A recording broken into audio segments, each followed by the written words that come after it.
Hey, what's up? Alistair Cunningham here. And let me tell you something. A year in the life of a property investor is a very quick time. Steph came to me at the start of this year. She was not a property investor. She was somebody who was struggling with her current training and she had no idea how to get to the next level. And let me tell you something, a year on my business academy and it meant she could quit her job, she became financially free and she had months where she made in excess of £10,000 per month. Let me show you how that happened, let me show you what happened, and you can hear it from the horse's mouth itself. I'm not saying she's a horse, I'm just saying you can hear it direct from the source. Steph Baker, everyone. Come on, Steph, introduce yourself and tell them what you do and who you are. Hi guys, I'm Steph and I'm from Newcastle. That sounded like an intro from Take Me Out. She's come down the elevator. Hi, Steph, I am from Newcastle. No, Steph, come on, you're awesome, right? So, you're Steph, you're from Newcastle. Yep. Come on, talk to me. What were you doing before we met? So I was the Southwest Auction Manager for a nationwide auction house. And love my job, good money, good work-life balance. You're very successful at that as well. Yeah, I was all right. Yeah, you've done all right, you've done all right.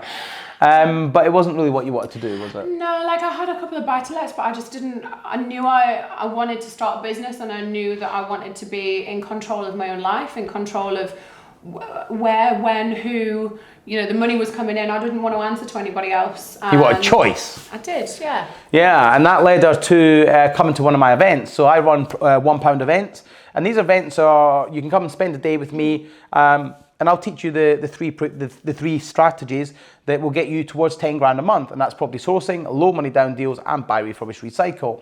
And you're currently doing low money down deals, buy, refurbish, recycle, and property sourcing. All three. Yeah, all three. So you actually made the decision to invest in doing some really deep advanced training with myself. Yeah. And that was back in January. And part of that was we had some one-to-one mentoring sessions where we meet up, very much like this, notepad, all right, Steph, what do you need from me? How can I help you? Yeah. And we had that back in February. Yeah. I actually came to visit you because do you remember why I came to your mum's farm?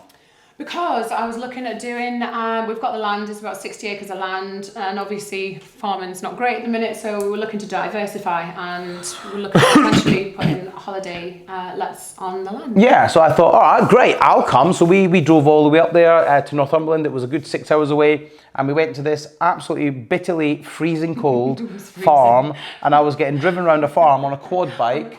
You didn't drive it very well though. I drove better than you, right? Anyway, and we went to meet this site and to meet Steph and your parents, and I actually spent most of the day there. It was actually lovely, it was a really good day.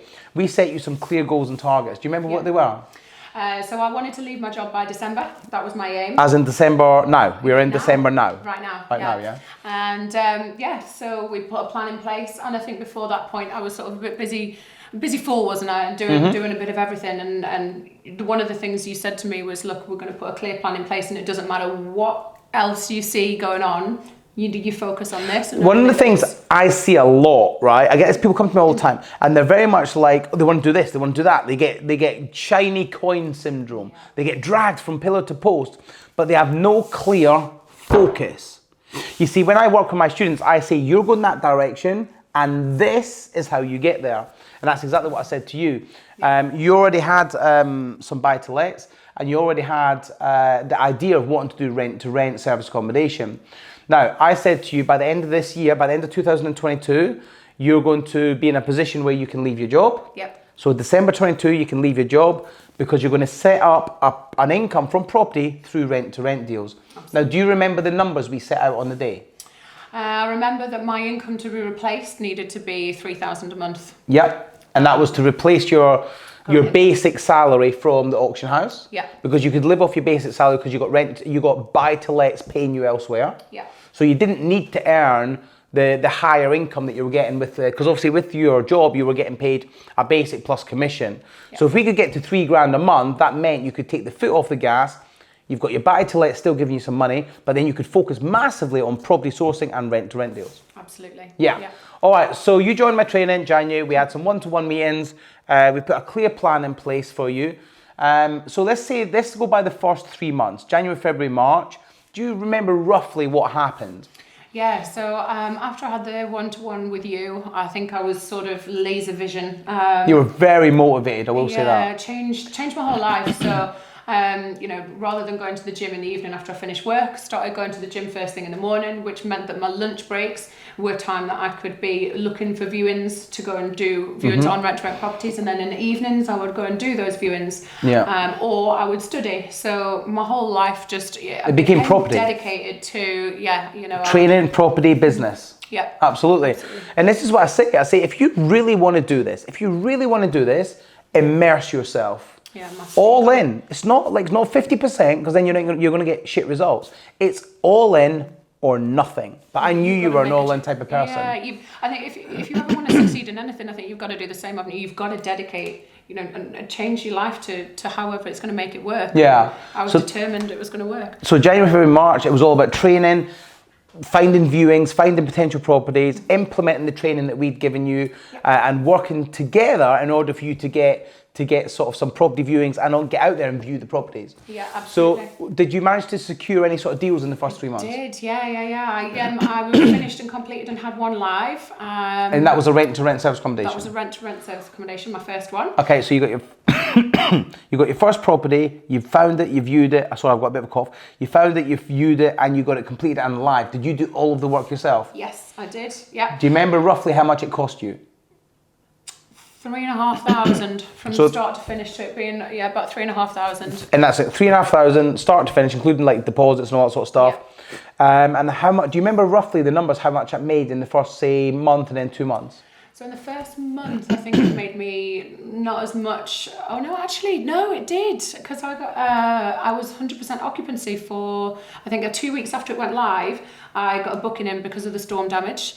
Right. Okay. Interesting. I was 100% occupancy for bar those first 2 weeks. I was then 100% occupancy for the first 3 months, and that was making me a profit of about £1,200 a month profit. So clean profit. So the first 2 weeks, obviously, property's just gone live. That's let's say the learning period, and the period where the bookings are coming in slowly. But after 2 weeks, you got like a 3 month solid booking, which gave you a £1,200 a month profit. That's absolutely amazing. It was, yeah. It was. I was gobsmacked, to be honest. Yeah. And then are we ready to move into April? Yeah, let's go. What happened April, May, June? April, May, June. So I'd already started putting the feelers. Hold on, wait, stop. So January, February, March, you've got one deal making about £1,200 a month. Yeah, profit. So now we're like 40% of the way to getting you to £3,000 a month. All right. Yep. April, May, June, what happened? So I've been negotiating with a few other landlords on different properties. So between April, May, June, I managed to secure, I did 3 in 1 month. So I got 3 more properties in April. Okay, so this is from the input that you put back in January, February, March. Yeah. See, everyone thinks property is like an instant success. It's not. So some of the seed work, the groundwork that you done was back in January, and you didn't get the deal till April. No, right? that was tough. Like those 3 months, it wasn't easy. London buses takes you forever, but then 1 comes, and then 3 come, or 4 come, or 5 come. Yeah. Yeah. So April, May, June, you get 3 in 1 month. What was that like? That must have been hectic.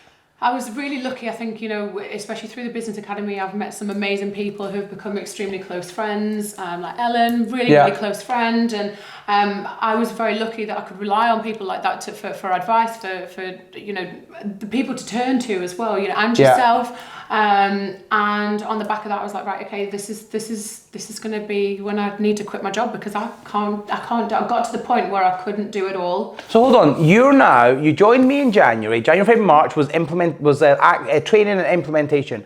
May, June, July, you now went out, you got some deals, and you're now thinking, it's now crossing your head, I'm very busy doing my rent-to-rent, getting my rent-to-rents up and running, and they make a lot of money. Mm-hmm.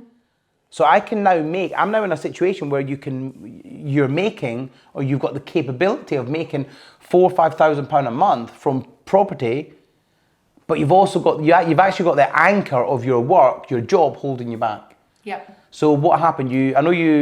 What happened? I'll let you tell them what happened. Yeah, so beginning of April, I wasn't planning on doing it this soon, but I quit I was just like, I remember having the conversation with you, and I was just getting a bit overwhelmed with everything. I couldn't do it all.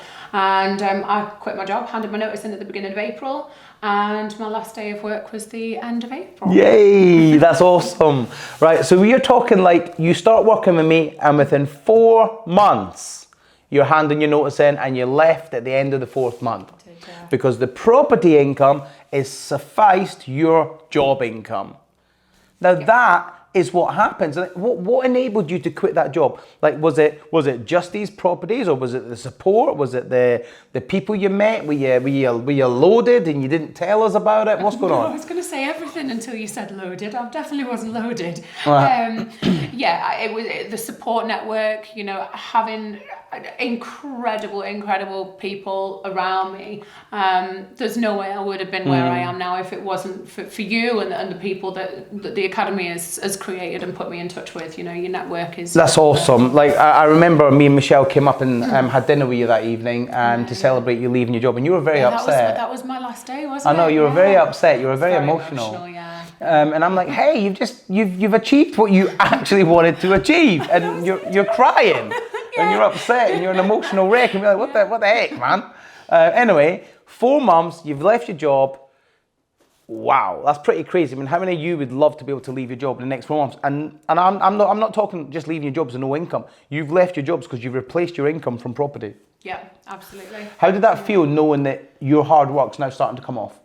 It was a mixture. Like, obviously I was absolutely ecstatic. You kind of, I think when you dream about something so much, and in my head, when I joined the business academy, I knew that there was no going back. Like, I knew that I was going to be quitting my job. Yeah. But it's just weighing, wasn't it? Yeah. But when it actually happens, that feeling of, the best way for me to describe it, and I don't know if I've even ever told you this, is I feel like I've got my life back. Cool. Never heard that before. Yeah, it's like you're not controlled by somebody else. Your life is your own destiny. And you're in control. Cheesy, No, it's not. Yeah. Because you're now in control. You're the captain of your ship. Yeah. And it's a big old ship that you're driving at the minute, right? So, all right, we get May, June, July.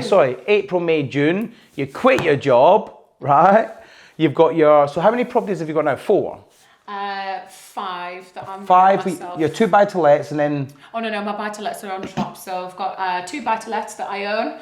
I've got an offer that's going through at the moment on another buy refurb. Yeah. And I've got 5 rent-to-rents that I have myself. That I manage myself. Yeah. Fine. So you now got a fairly decent sized portfolio, which is doing pretty awesome. So I don't know why you keep battering yourself, because Steph's guilty, right? She's always putting herself down, and it does my head in. She's always like sort of saying, oh, it's not good enough, or I need more, or did I do that well? She always seconds guesses herself. Now, I guess that's normal, because you've suddenly gone from being a corporate worker to being a business owner. And that's what I need you to understand. You're now a business owner, you're an entrepreneur. Right? You're a business entrepreneur, and you're a strong-ass independent woman who's set herself up in business, okay? I need you to understand that. So you're financially independent, you're making enough money from your property portfolio to cover your salary. Now, I know you wanted to focus as well on property sourcing, because now you've got time, because you're not in your job, you've suddenly been freed up. How did you find the transition from leaving your job to, hey, Monday morning, and you don't have to be anywhere? What was that like? I made a very conscious decision that I wanted to keep exactly the same structure. Right. So okay. Good. Very good idea. Yeah, and I hear it from a few different people that have sort of let that slip, and it's not a very nice road to go down, is it? And no. I think so. I was very, very conscious. I want to keep that routine of going to the gym first thing in the morning, being in my office, or viewings at 9 o'clock. Yeah. Whatever it was, my day started at 8 o'clock, 9 o'clock in the morning. I mean, obviously, it doesn't always work like that, does it? But I know. We see this all the time. People leave their jobs, and then they get in a situation where they've got time, and then they decide to stay in a little bit, or stay in bed a little bit longer, or just they lose that routine, and then they end up going downhill. I'm so glad you didn't do that. Yeah. So that's awesome, right? You've left your job, you've got time, you're out doing property sourcing. So like July to September you were focusing on networking, finding more people for investments. You were up and down to London constantly, networking events, finding other investors. You were speaking to agents. You got lots of people coming to you. I network like a bitch. Well, you said it. You did network quite crazily, and you did have a couple of big highlights in them. And so in the third quarter of the year, you had a couple of big highlights. What were they? Yeah, so hit my first 10,000 month. 10,000 income a month. 10k a month. So she said, "Wow, we're blasing over that like it's nothing, because it's going to be for you. It's going to become normal, right?" So actually, what happened was Steph started working with me in January. By April, she quit her job. She's got multiple properties. She's got a very decent portfolio going on, and then by September, she hit her first 10 grand a month profit. Like, that's insane. Yeah, it was amazing. That was It's good. It's good feeling. I remember ringing you when we were in the car on the way down, and we were like, "Oh, I've got something to tell you." Yeah, that's insane. Yeah, it was amazing. How did your mum and dad feel about that? My mum and dad have always been really, really supportive. Whatever I've wanted to do, I've been very, very lucky in that respect. Because I remember back in February, you know, we were having a one-to-one, and your mum and dad were in that one-to-one. Yeah. And they were there. They were like, I hardly got a word in. I know, and I think your mum got a lot from that one-to-one as well. Yeah. But it was very interesting. So, and I knew they believed in you, and it's actually really quite impressive because your goals were for 12 months. You hit them in 4 months. Right, that reminds me of somebody. Who? It reminds me of me. So when I first got involved in property, I was set 6 to 12 month goals, and I hit them in 3 months.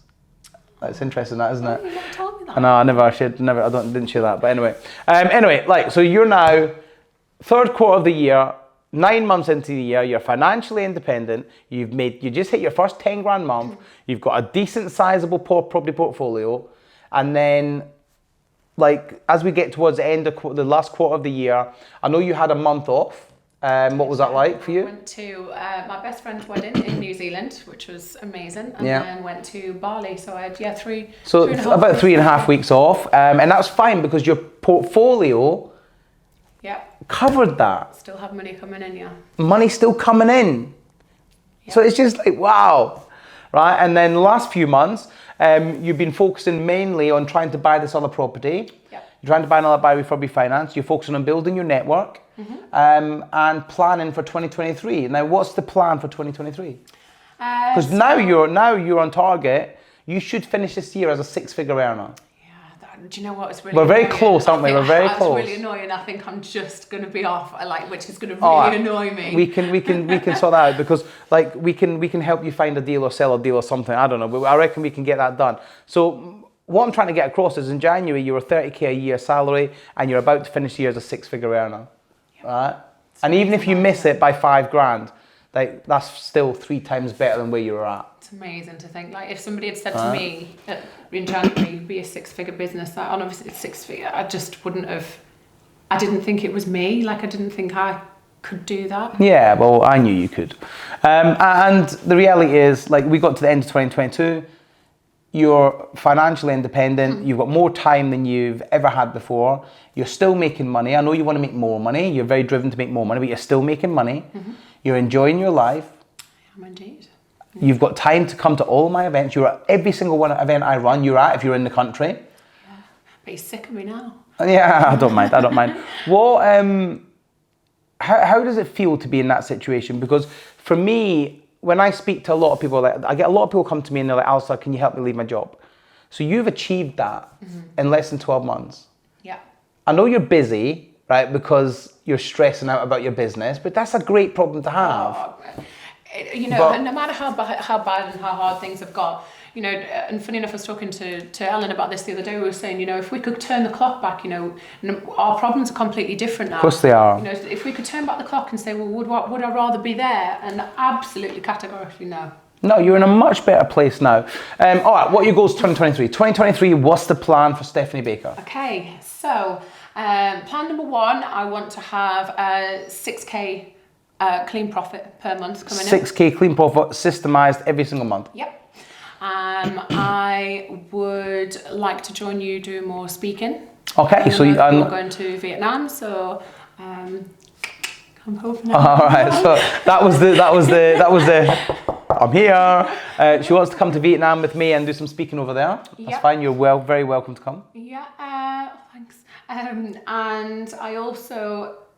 So in my spare time, not that I've got as much spare time in that sense anymore because I'm obviously very busy, but I used to breed train and show horses, so I would like to get another horse and get back into doing some of the horse events. Because I know the end goal for you, the 5, 10, 15-year goal is to have a farm up in the northeast with your horses and your farm, your stables and things like that. And that's not far away, I need you to understand that ain't far away. But really, the purpose of this video is obviously you're going to see little clips of Steph throughout the year, pop up through the video. I want you to realize that you are not far away from achieving whatever life you want to achieve. Steph came to me at the start of this year wanting to achieve it wanting to achieve something in 12 months, and she achieved absolutely amazing things in 12 months, like really amazing things. And it's all about taking that first step. Like, don't sit on the fence, because if you're going to sit on the fence, you're going to be sitting on that fence forever. And the investment you made in working with me was probably the best investment you've ever made. Oh, absolutely, absolutely. Like, it really was, like, because look at where you are now. Imagine where just imagine where you would be if I hadn't not, I'm not going to say, imagine where you would be if I hadn't said, Steph, you need to do this. What would you be doing right now? I'd still be in a job. I'd be more miserable than what I was. I mean, you do get pretty hangry. Yeah, I'm really fun. I mean, if anybody's ever seen me at any of the events and I'm hungry, I'm not fun to be around. I'm kidding. So honestly, listen, like, if you're watching this, right, this could be you in 12 months. Absolutely. You just need to, go for it. And if you're in any doubt, what's the worst that could happen? If you believe enough in yourself just to put one foot in front of the other and you just keep going and get into a routine that you can commit to me, it's a no-brainer. If I can do it, anybody can do it. Listen, you can get started for just £1. Get booked onto my Property Accelerator. We run these events all over the country, and you can come along and meet me. And there's no frills, there's no pressure, there's no problem here. Just come along, learn the 3 strategies that are going to get you close to that £10,000 per month in 90 days or less. Steph will be there. You're going to get to meet her. You're going to get to hear in person what she's done. Also, make sure you're following Steph. The link is below. Make sure you get that done and follow along on our journey. What we're doing is we're changing lives, and we can be changing your life next. The next 12 months could be the next 12 months that change your life. Make it happen. It's £1. Stop bullshitting yourself with rubbish excuses as to why you can't do this. Get booked onto the events, come and meet Steph, come and meet me, and change your life.